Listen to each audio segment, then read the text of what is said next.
Alright, people. We made it over here to the dwarf caiman enclosure.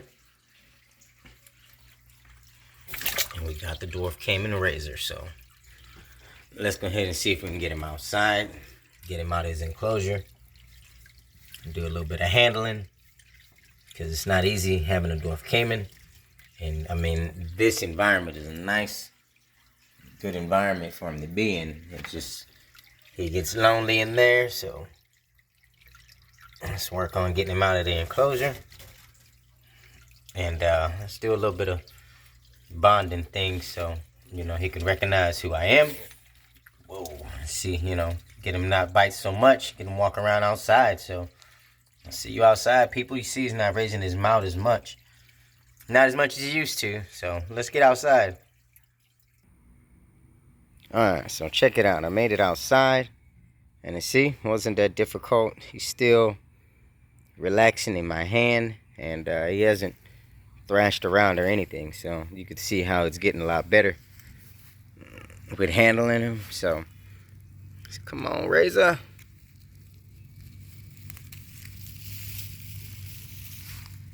Alright, here we go outside. Look, it's an alligator, so he could walk. This is one of the dwarf caiman species. He's not gonna grow much bigger than this, which you can see he's not really that big. He's like a small lizard almost. But you can see how color and everything in his face starting to change. He's starting to grow, because at first he wasn't this big. Razor was not this big. Look at him. Now he seems to be growing, and he's not so spunky as he was when I first got him, because he would try to bite and do all this other stuff. He would love to keep moving around. But, you know, having one of these as a pet, not terrible.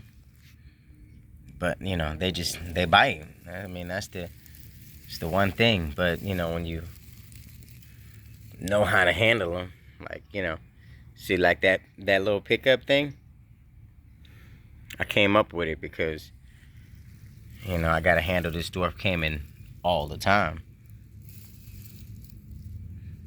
So, I mean, who want to get bit, right? You put your hand over him like that and grab him on the side of his belly, he is definitely going to bite you. So you usually come in from the tail area. I put my hands under the belly. I just roll up underneath there and pick him up. See how simple that is? Look, he's not even trying to bite me. Got his mouth open because I lifted him up off the ground. Right? Whoa! You seen how quick that was? Look at that. Your boy got skills. He didn't even get me. He almost though. It's just the other part about it is that these dwarf caiman, they start to get upset. And you see he had his patience with me for a little while. And now he has his mouth raised.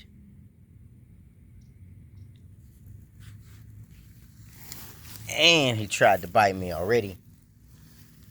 But I'm too fast for him. I moved out of the way. And you can clearly see he didn't get me. So holla at your boy, people. It's me doing little handling things to get him okay with my hand being around him. Because, I mean, I don't want to put my hand in his mouth. But I do want to put my hand around his body, just near, to let him know that my hand is going to keep being in there. See? Touched him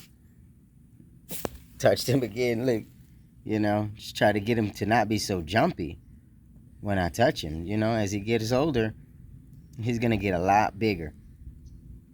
And if he gets bigger, then it's a bigger bite, then the bite is going to get worse. So I want to try to work with him and not let him have him bite so much. You know, let him know that everything's cool and comfortable. Just look his eyes. Look his eyes all open it up all wide. I mean, he was getting ready to bite. So if you're ever thinking about getting one of these as a pet, the dwarf caiman, like you can't really touch them too much, but you could definitely let them go out in the backyard. But you know, you need to be staying near because they are active. These type of dwarf caiman move around.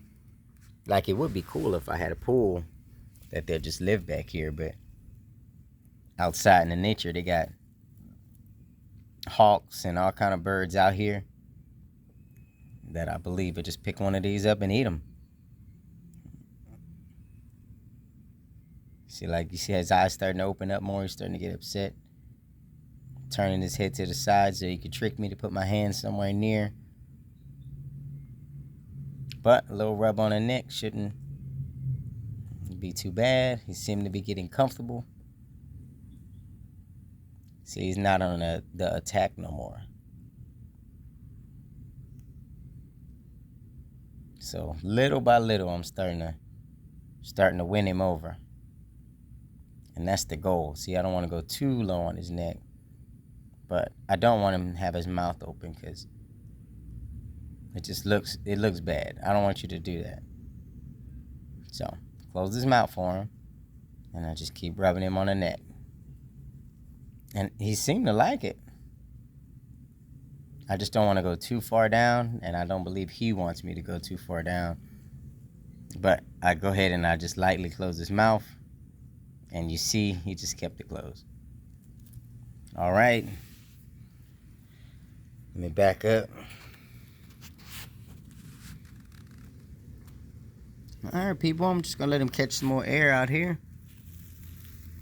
And after this, go ahead and put him in a tub, wash him off a little bit before we put him in the confinement, because whenever I have the animals out here, I normally don't want to come in with any unnecessary bugs or anything like that and put them to your enclosure. Because once you get bugs and all kind of stuff, mites and stuff like that inside the enclosure, it's really tough to get it out. And I don't believe your animal loves, you know, the bugs and stuff that'll come with the grass. So holla at your boy. We out here chilling with the boy Razor. If you're new to my channel, please go ahead and subscribe. Hit that like button, people. We out here handling the dwarf caiman. And you see he's nice enough to do this. I do this a couple more times as he grow up. You know, it probably wouldn't be so bad to have a dwarf caiman, because you let him get all rowdy and aggressive, then he'll never stop. And the older he gets, the bigger the temper tantrum. So you kind of don't want that. So we're out here handling. Holla at your boy, people. This your boy KP from KP Reptiles. Make sure y'all hit that like button. Peace out.